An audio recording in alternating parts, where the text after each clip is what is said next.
cannot be any judgment by race for our kids and all of our kids. And now with that, I want to ask Yukon Zhao, who has done tremendously, to give us an update on where we are on the SFFA versus Harvard case. So please thank Yukon for all his work.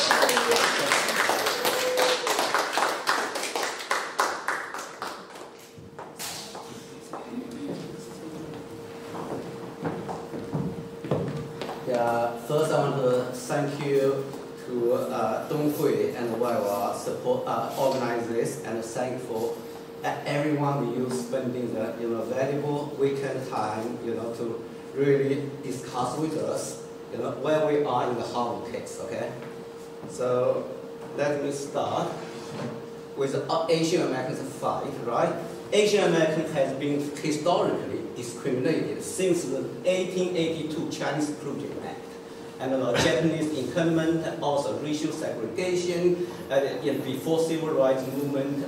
Also today in 21st century, we were disfavored by affirmative action, and in the 19th century, and there was a complaint that too many Chinese in America. Today, they complain there are too many Asians in all American colleges. That's unfair. Evidence, I think many of you already heard a lot. I don't want to elaborate, but quickly summarize de facto racial code, okay? Setting up the code, when Asian population grows, they still limit our enrollment. Higher admission standard, and also racial stereotype, in the personal rating in Harvard, Asians consistently rated the lowest, okay? Lower than any other racial group, than Hispanic, than black, than white. And also Harvard internal office also issued a report found they were having problems there. As Waiwa articulated, this is not only Harvard. 41 states, all the elite colleges discriminate our children using Harvard model, okay? What is cause harm to our children? Our children, most of them are well behaved, have one of the lowest crime rate, good children. But because they impose higher admission standard, they give us our stress. They also undermine our children's trust to the American institution, where our children were born as second-class citizens. And also create a racial barrier. Example, when my son was in high school, he volunteered to help other black Hispanic students, tutoring them, right? But a few months later, when he applied schools, he was the one got discriminated. How can we create the racial harmony if there is a policy differentiate between the racial group? And here I want to summarize, give you a review, what is our fight. College admission starting in 1988, Asian rose up, filed a civil rights complaint against Harvard, but unfortunately Department of Education brushed washed down that, okay, never had penalty on that. Give them a green light, okay? And in 1994, Lee Chai and others filed lawsuits against Lower High School in San Francisco because they imposed racial code for Chinese Americans. And in 2012, 2007, Jian Li filed the first civil rights complaint against individual, against Princeton, and also Stanley Yin here in New York filed the lawsuits against the City of New York for equal access for education resources. In 2012, 2013, Michael Wang, an Indian American, filed individual complaints. And then in 2014, the history changed, right? Asian American in California formed many grassroots organizations fighting against the SCI5, which was attempted by Democrats to restore the affirmative action in California. That is history, and myself, many founders of AACE joined that fight. And during that course action, I heard basically from 80/20, like they post something in the internet. Mr. Edward Bloom was organizing a lawsuit against like Harvard and UNC. So in June 27th of 2014, I wrote a blog in 文学城, okay, and basically calling upon Asian American children to join, number one, join the lawsuits. Number two, I call upon Asian American organizations unite and all that to really to fight the civil rights complaint against Harvard or any other schools. And 2 months later, we found Michael Wang, and then it triggered me to have some strategic thinking. In my blog, I mentioned, why, when African American youth being mistreated or perceived to be mistreated, there's so many African American politicians, organizations stood up for their children. But in our community, we have no Asian politicians, we have no organizations, stood up for our children. That was what made me concerned. So I called upon, Asian Americans unite, stand behind, Michael Wang. I teamed up with, Jack Ouyang, Chun Yanli, Professor Chun Yanli here. I want to recognize them. They are the co-founders of AACE. We have been fighting along the journey. The good thing happened. When we are fighting, I want to mention Asian Americans are the most marginalized political minority in America. We were unable to raise enough funding to hire top lawyer to sue Harvard ourselves. Good thing happening in this November of 2014, Mr. Edward Bloom, and he informed students for fair admission, filed a lawsuit against Harvard and UNC. You guess what happened? Within weeks, liberal media began to describe Mr. Bloom, to our community. He is our hero. But, they described him as right-wing, activist. Says he does not represent Asia, right? So I called Chun Yan. Chun Yan said, we need to talk with Jack. So 3 of us started, also team up with many Asian American leaders fighting against SAFI in California and nationwide. We formed an organizing committee. We decided to file civil rights complaint against Harvard. Why do we need that? Because we have to fight in the court of public opinion, not only in the court of the law. We have to fight. So, since that November 2014, we have been fighting side by side with Students for Fair Admission for 8 years. So I want to, give recognition to our co-founders and also all the associations supporting us along the way. That is the one highlight. Yu Chen, Alex Chen, right? He is reaching out to Indian American organizations. Ying Sun reaching out to Asian American organizations, Chinese organizations. We reaching out to like a major Indian American gathering. They have a federation of associations, right? And many things we're doing, but very good feedback, hard-fast support from community. If it benefits to society, you should do it. If it benefits future generation, you must do it, right? That's what I receive. I'm touched.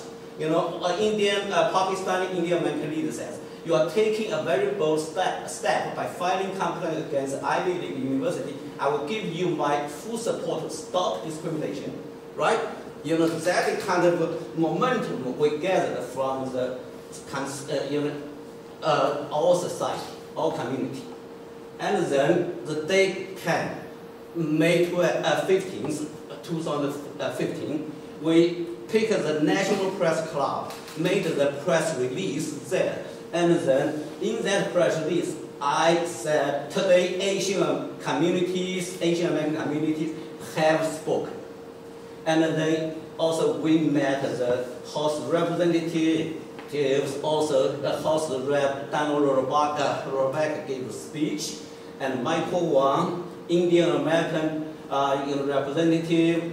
We organized very well, and then immediately,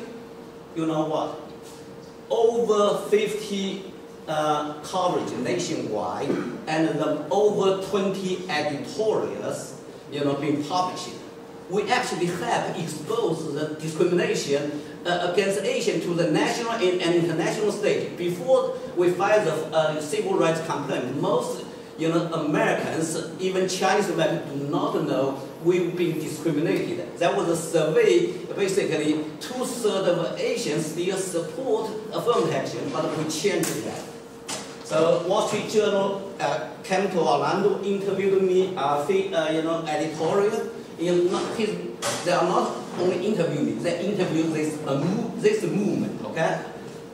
And also many former admission officers, former admission associate dean of UPenn disclosed discrimination. She basically says, for other racial groups, if their academic performance is good, Ivy League schools will jump on them, try to recruit them. But for Asians, you know what? They want to have pickets, right? You need top academic performance. If I'm not top, I will not consider you. If even you're top, I want to pick you if you have this uniqueness, another uniqueness, they're very picky, okay? That is what she wrote. And then after that, that was start our journey. After that, we have been fighting. Example, 1 year later, within months, basically, the Obama administration rejected our complaint. It's not by the merit. Just say, okay, already they have lost. You know what? Chun Yan, Ouyang, and ACE board, we discussed. We say, okay, we cannot give up. We have to form organization. We have to move to a stage, right? We have first is the building alliance, right? Fighting complaints. That was the first step. Second is we need a dedicated professional organization fighting for equal education right. That's the reason we formed the organization. We decided and filed complaint against Yale University, Brown University, Dartmouth College 1 year later. 1 year ago, our alliance was 64. 1 year later, we doubled the alliance to 132. That is what happened. Also, we encourage the support 5 individual students, 5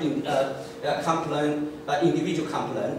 We also joined many supported many civil rights movement and equal education rights movement in New York, in California, in Washington, in Maryland.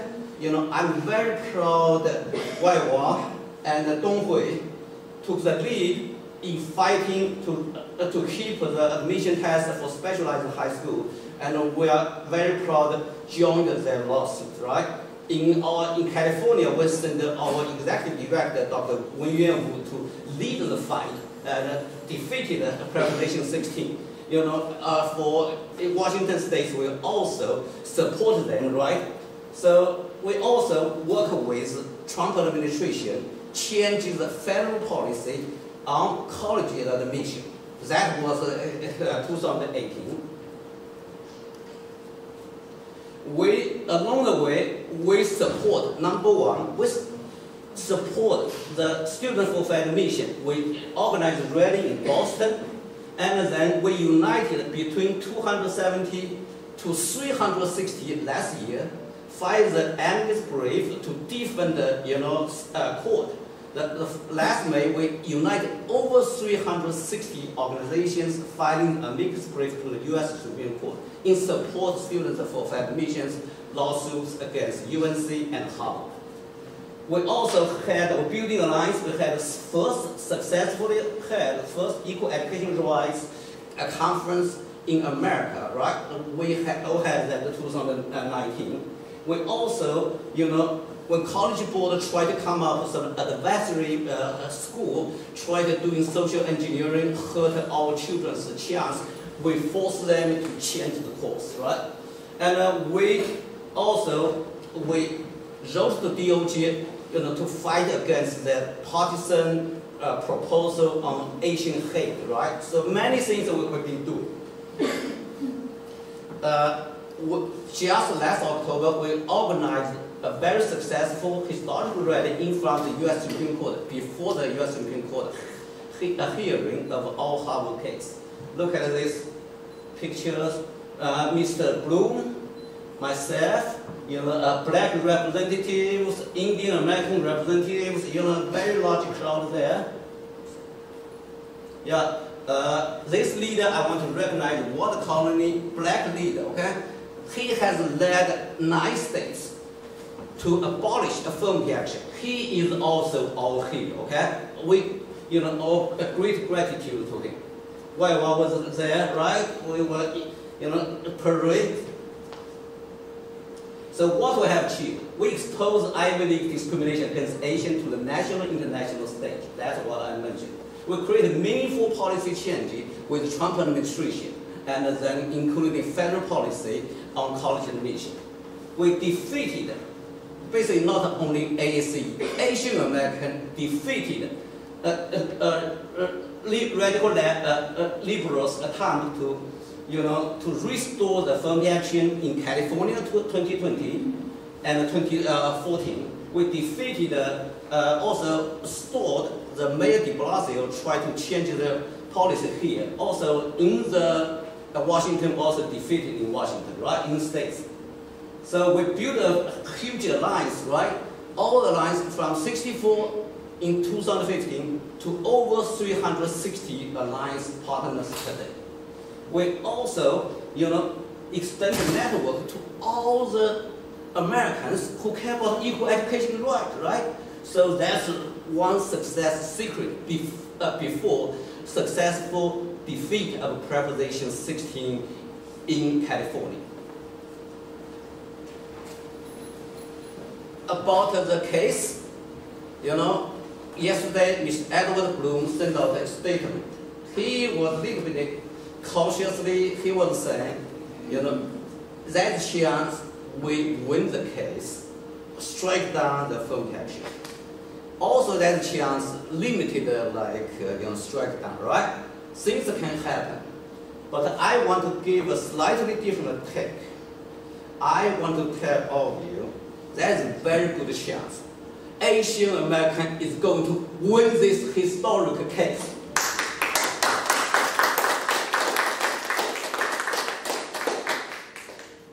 Because we have 6 conservative, justices who, wants to preserve our Constitution, equal protection under the law 14th Amendment to the U.S. Constitution and Civil Rights Act of 1964. What's the significance? What's impact?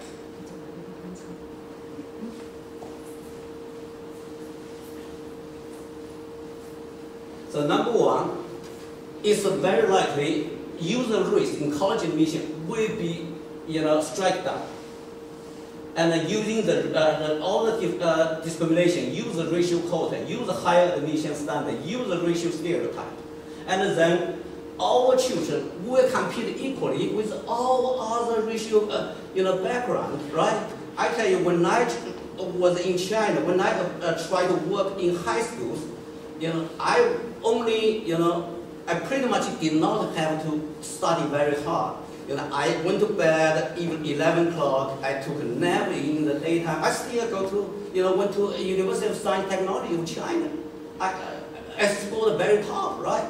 But unfortunately, my children have to work harder than me. Does not make any sense. What I'm trying to say, if the risk factor being eliminated, our children, talented children, will have a chance to go to the all-American top universities without burden, without overwork, right? And then I don't encourage everybody go to the elite schools. If children are truly talented, you try, okay? If not talented, don't push them, okay?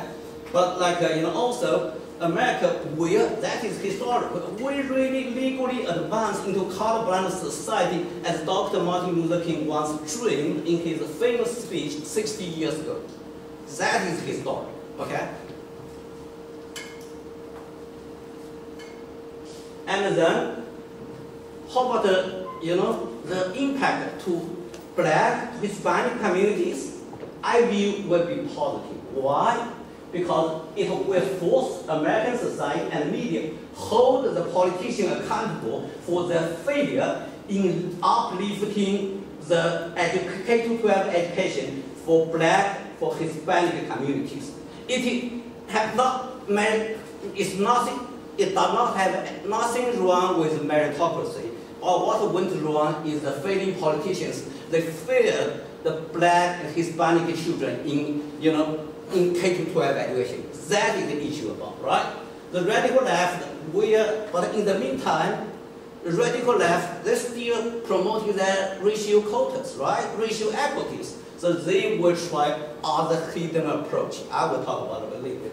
But everybody probably remember Huan Jingde, 1898, through the U.S. government, which enabled all the children born in America to have citizenship. That is the first Asian involved, big milestone. So Harvard case will be second big milestone, impact in American civil rights history. That is what all of us should be proud of.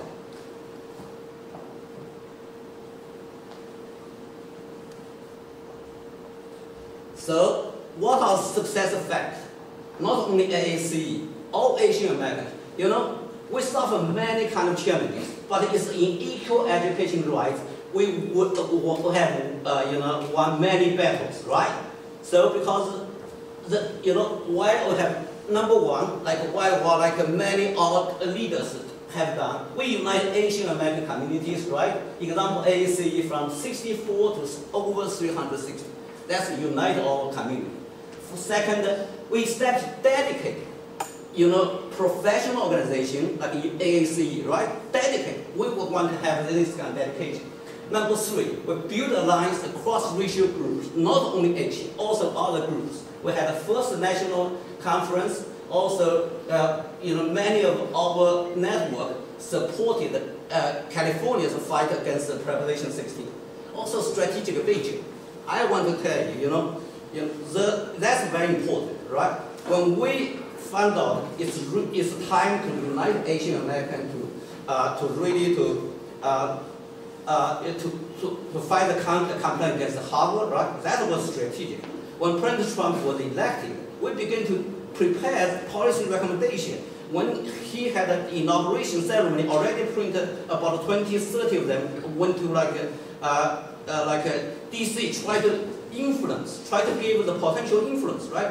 We had a good strategic analysis, also outstanding execution, 执行能力. So that is our successful experience.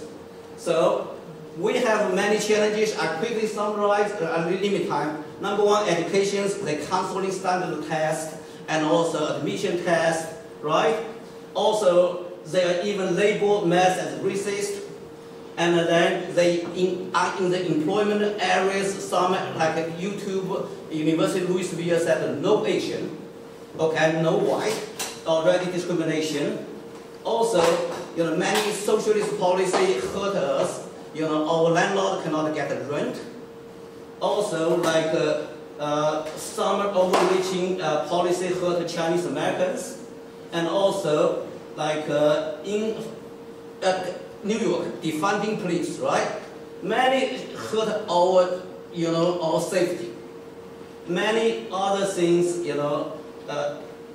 radical policies. So this is summary.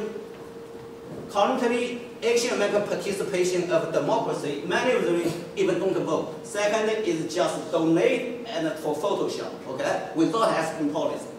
Second stage, vote for Asian face, just like Andrew Yang, right? Well, regardless if his policy is good for us. That's two. Unfortunately, we stay most of this stage. Some of this already voted for basic policy, but what about next stage? Proactively form policies influence the policy and the candidates. That's something we need to begin to think. That's the reason I come to New York. So, if asked what will be our next stage. Next stage, we want to utilize our successful experience in fighting for equal education rights and to help Asian Americans advance our participation of democracy to another stage. That is our vision. So thank you very much. And yeah, go ahead. 给我们做的精彩的就是演说，他就是 review 的这个8年来我们亚裔怎么样，就是诉讼哈佛、申诉哈佛这个历史取得的如何的成绩。那么就说再一次说明了我们亚裔就是哪怕就是我们是少数，我们只要团结，我们只要坚持，我们能够取得我们并且已经取得教育上的公平，我们还会取得更大的教育公平。那么我也相信这个 fight for 教育公平的本身不单单是为了亚裔的教育公平，那么这个竞争的本身就是说让大家都是公平的竞争，通过这个竞争本身也可以促进整个社会水平、教育水平的素质的提高。就是通过竞争，好学生们大家都去努力学习。我相信，就是说纽约会有更多的 STEM 高中，美国也会有更多像哈佛、MIT 一样的学校。那么现在我们就是说时间不太多，但是我们现在请今天的另外一位 sponsor， 今天活动的那个赵凯文先生，他是纽约家长的创始人，来说一下，就是说今天为什么来跟我们一起筹办这个活动。然后那个赵凯文先生每天他有6000个学生家长群，所以他从各个方面来就说为这个学生和家长和教育服务。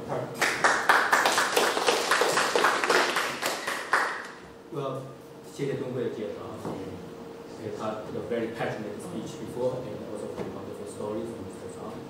I'm another Mr. Zhao, but I'm a newcomer. Like we said before, all of you are the 前辈 for us. I mean, for me especially. I'm from the parents group New York, 纽约家长群, that's what our Chinese name is. We are more focusing on the ground work to engage the parents because from our understanding, even though our parents also have a lot of concerns and really focus on kids' education, but very often we are more focusing on academic. But in today's society, just an academic performance is definitely not good enough. I mean, we have a lot of things to worry about from psychology, mental health, psychology, leadership, public speaking, and all those things. And even Mr. Zhao just mentioned from engaging in the society, school policies, education rules, policies, we all need to focus on those. So that's what we are focusing on, to engage parents to understand this and also involve on this kind of stuff. And we usually host 2 webinars. I mean, I would say activity. It's not only just webinars. We have the activity usually online and sometimes in person, twice a month, just to engage the parents. And we believe by engaging parents and inviting the people like Dong Hui, Wei Wai, and Mr. Zhao to come to share all the stories with our parents, we can better help our parents and then better help our kids. We've been fighting alongside for 80 years. I want to recognize outstanding leader, visionary leader. They give, this community great help. Okay. Yeah, okay. Can you come forward about the spotlight? Okay.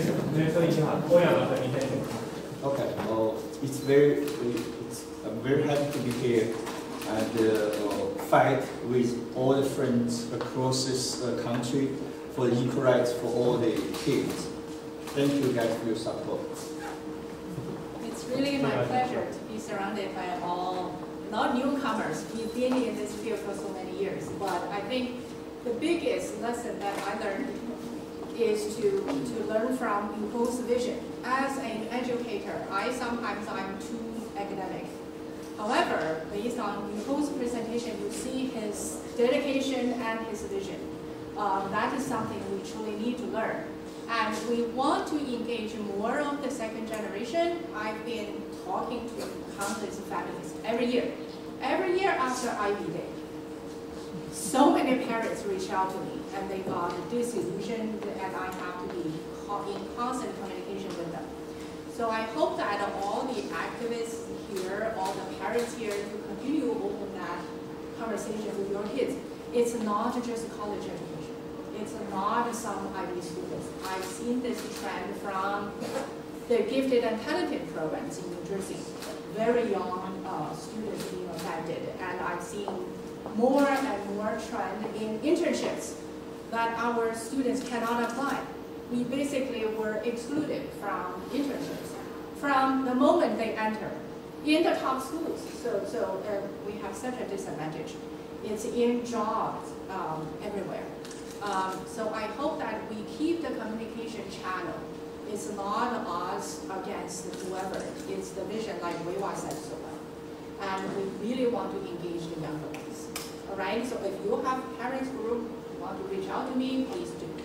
好，谢谢李老师。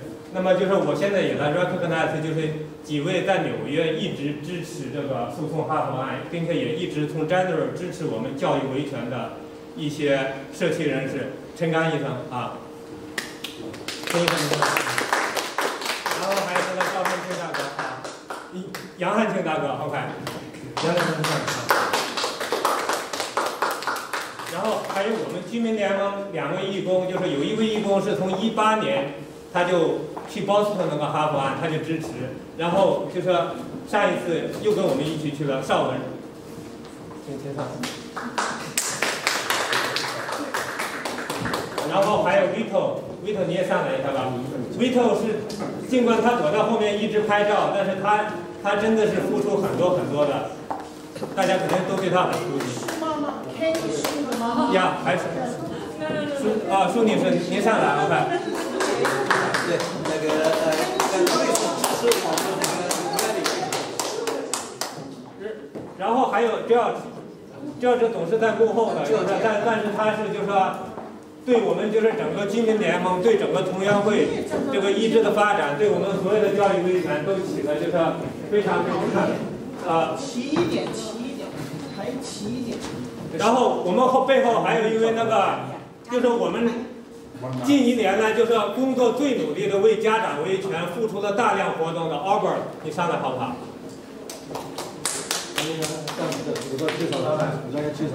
来，这个请那个汉娜也上来，汉娜最近这个在这个 rally 这个 Supreme Court rally。北卡过来 UNC 的。谢谢。北卡过来的。那么就是要不要我们分前后？这样的话，这个对，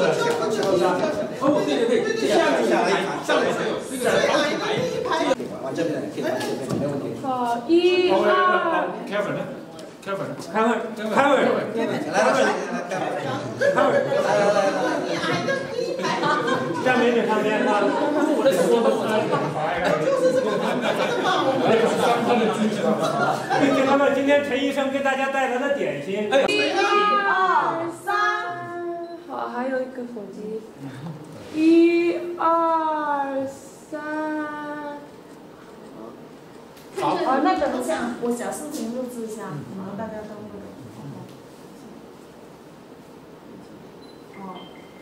好，是不是请大家全部都上来？等一下，他还没开，让他先开始。都上来吧。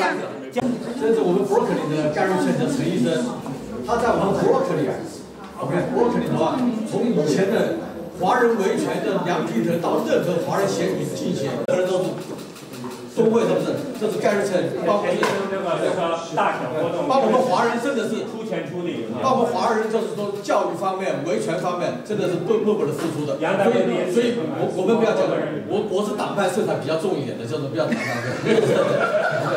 这个是陈医生就是说了，对，给我们媒体我就建议啊，要多报道像这种有人爱心的医生，知道 ？OK， 好，谢谢。这个60 years ago, there was a famous speech by Martin Luther King, and he said, "I have a dream, dream someday my 4 little children will not be judged by their color of the skin, but the content of the character. 但是60年前的话，我们马丁路德金说的这段话，现在已经实现了。但是现在呢，有些过头了。我记得去年的时候呢，我们有一位这个 Dr. Bloom， 他举行了一个活动在这里，我去参加，我晚了一点，一进去的第一句话我听到，我非常的喜欢。他说 ，You should not be discriminated because of the race. You should not get favored because of your race. 不因为你是亚裔，你是华人，你就应当被歧视，你就应当被以更高的标准来要求你们。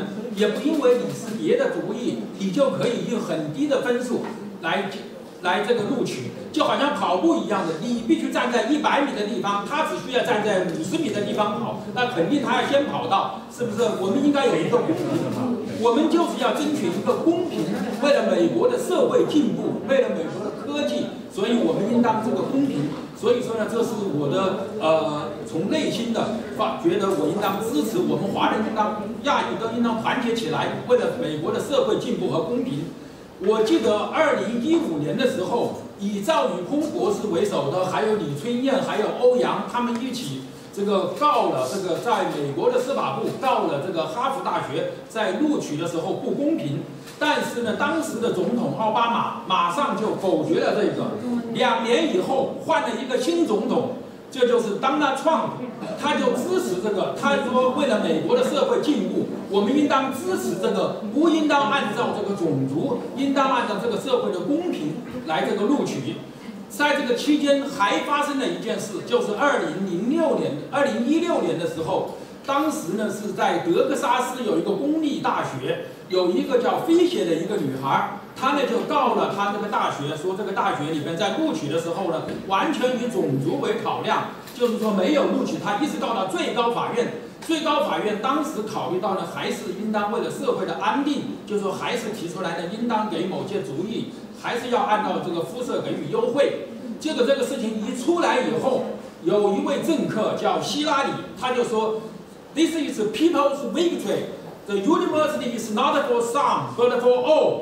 他说，大学不是为你们少数华人开的，是为我们大家为所有的人开的。实际上，这是他这个时候呢，他是顽固的，就是站在一种这个种族的立场上，不是为了美国的社会进步。今天的话呢，我希望我们所有的华人能够团结起来，团结在赵宇空这个博士为首的这个我们还有东会，我们惠华，我们纽约地区的。这些年来，为了我们华人努力奋斗的，团结在他们的周围，为了这个我们美国的社会进步，为了社会的公平，大家一起努力。好，谢谢陈医生分享的看法。Why don't you come on so that we can Okay, come here. I'm one of the candidates running for City Council District 43. I'm here today as a parent, a very concerned parent. I also know that not all the parents know how to fight for this right. Because we believe that every children, every kids, everyone have the equal right for the education. So as a parent, what should we do? This is my question. OK， 就是作为一个家长，我们可以做什么？现在 okay, we need exercise our rights as American citizens. We need to participate in the political, process, which means we have to, if necessary, fight the civil rights complaint, fight the lawsuits, and support the political candidates who care about our core interests, right? We also, as I mentioned, we need support organization proactively, make the policy good for Asian American, for America. 好，谢谢先生。Politics is important. Okay, right. So getting the right candidates in office is very important. So and kids, families should make their views known to politicians. The other thing is that you should also go in and join for this purpose for the universities, for the Students for Fair Admissions. Okay, go to that studentsforfairadmissions.org. They are the plaintiff. They are the ones suing for all these years against Harvard, against UNC, against Yale.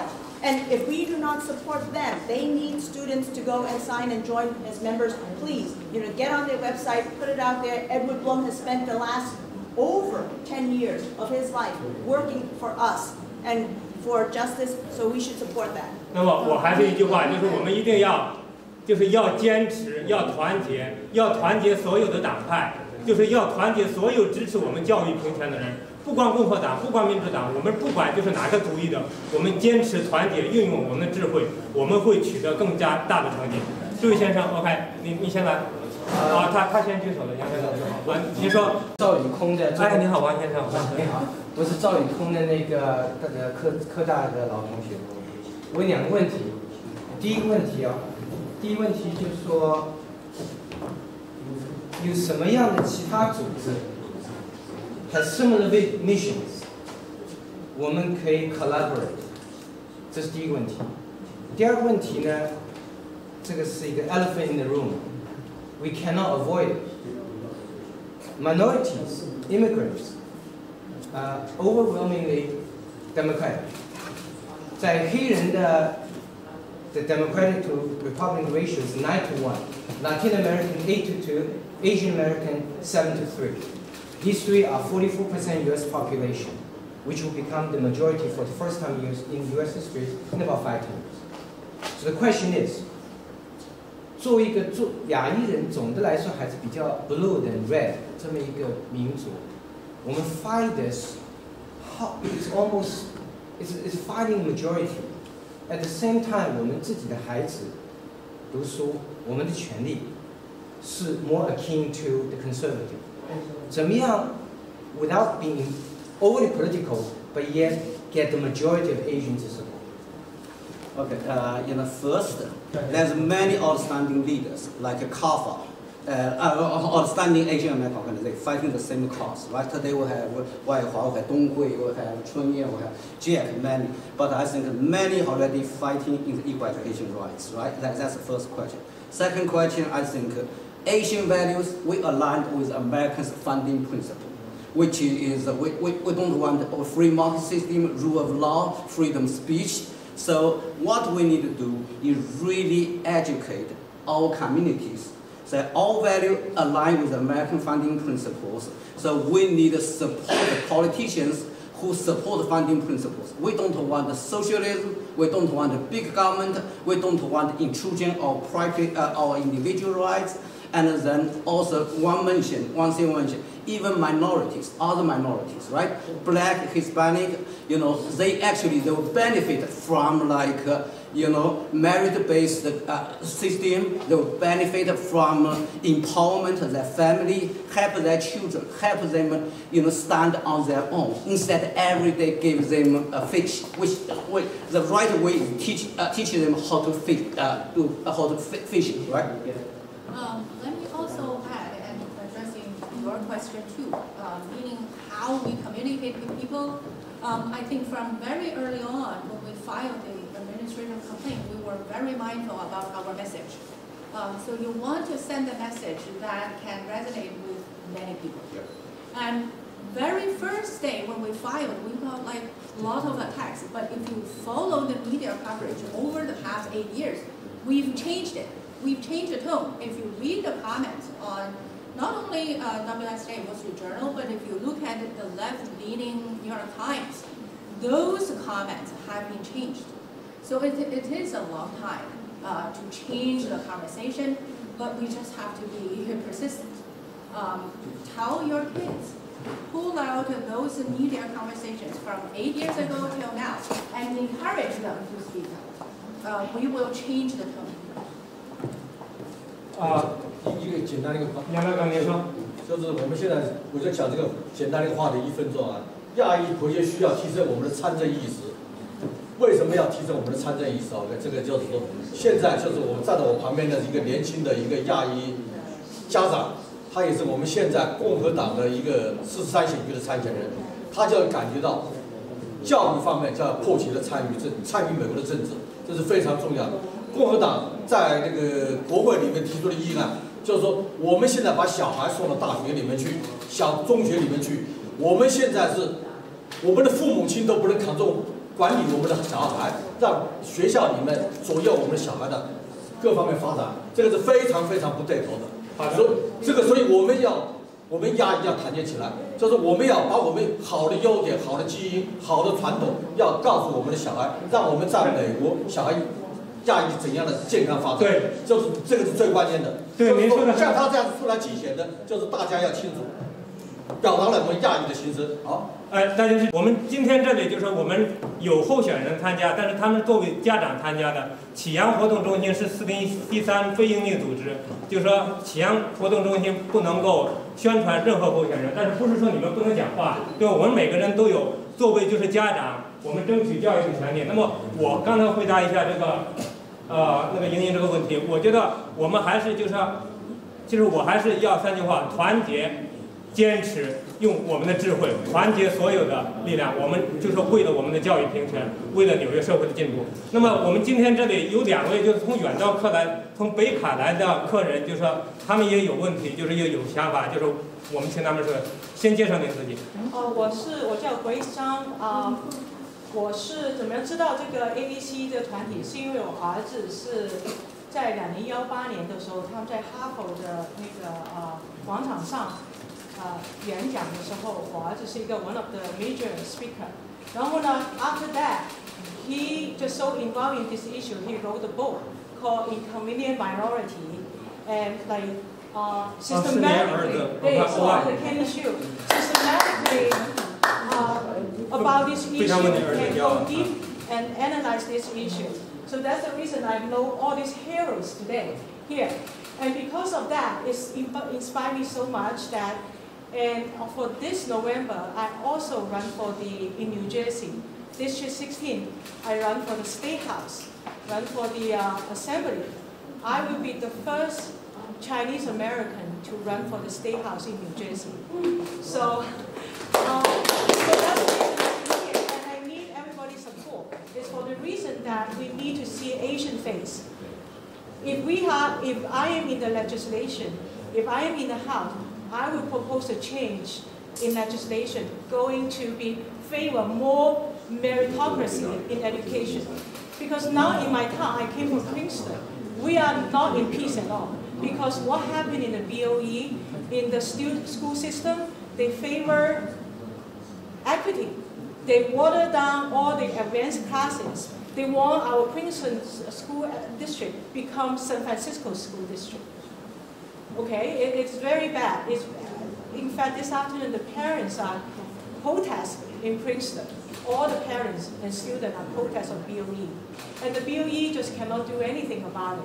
And also our superintendent happened to be a black woman. And then one of our high school principal happened to be a white principal. It's well liked by the community. And the superintendent, for some reason, no apparent reason, nothing at all, dismissed this principal in the middle of the year.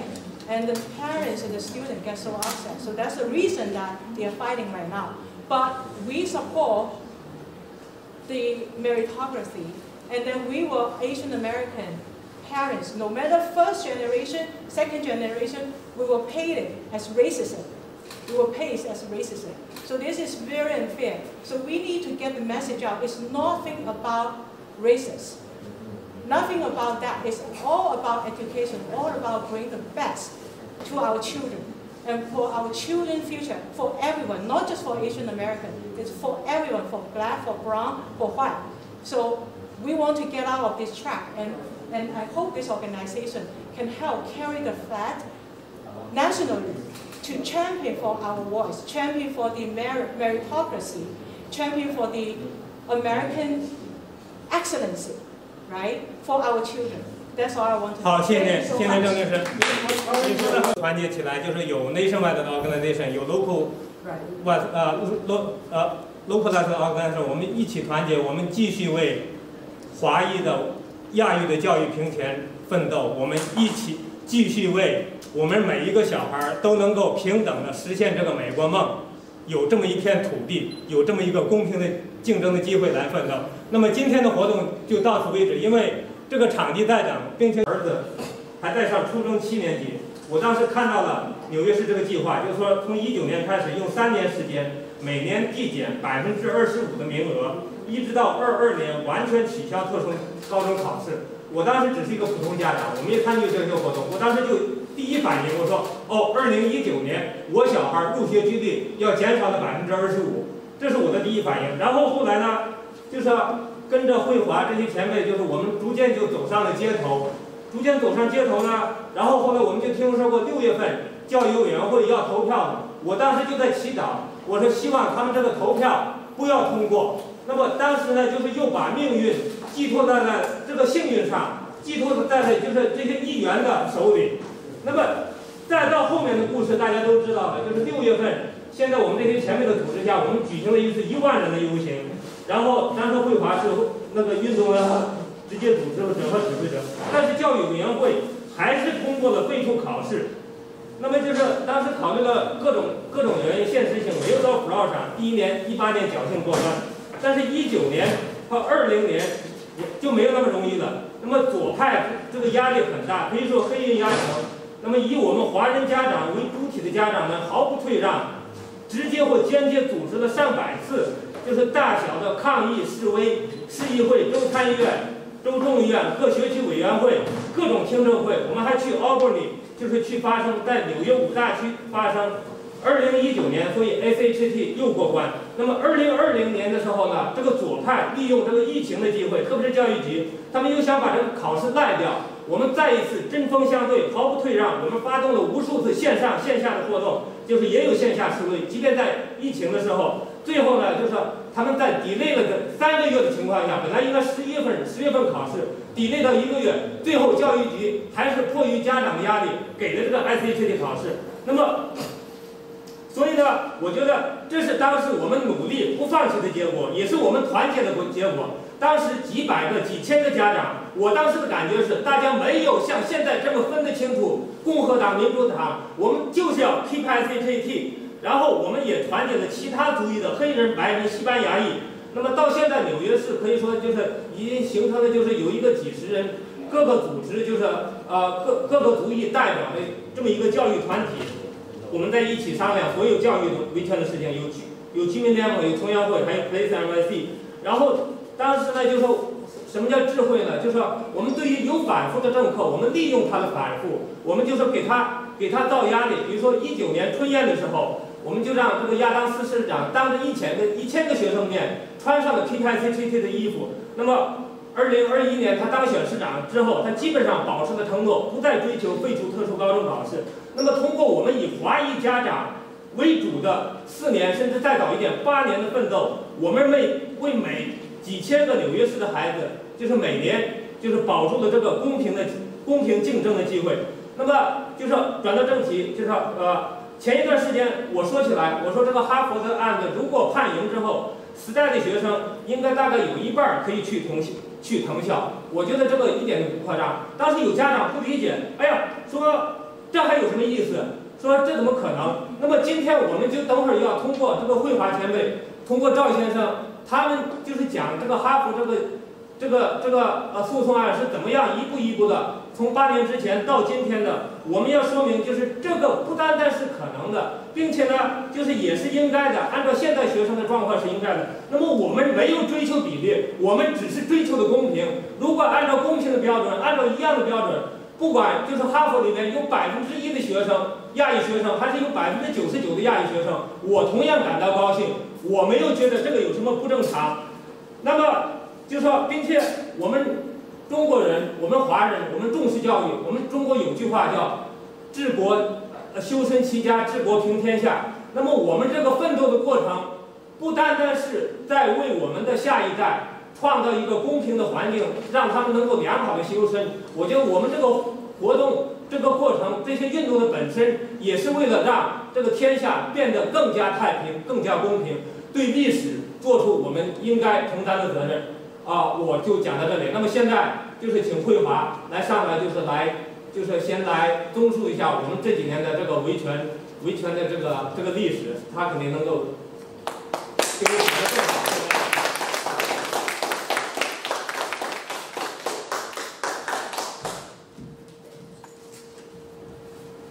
都会没有，我们不分前辈晚辈的。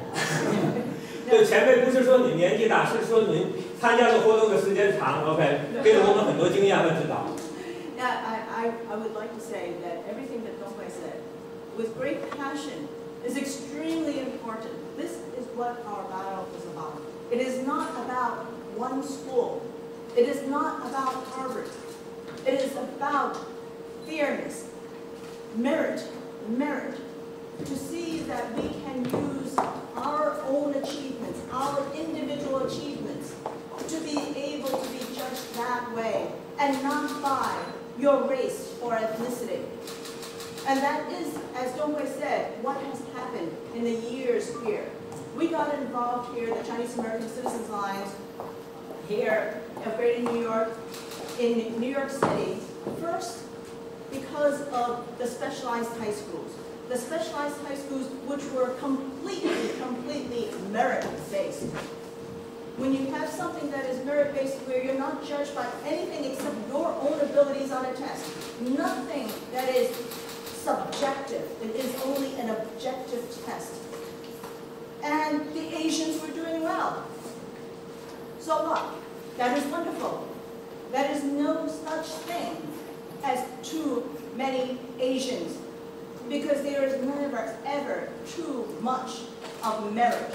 If you can pass the academic test for an academic school, that is what is important. And that is the same thing that we say for the other schools, for the college, from the beginning all the way to the end. And Donghui with the Residents Alliance, and we've been dealing with this from K, pre-K, all the way through college and beyond, because these are the big issues.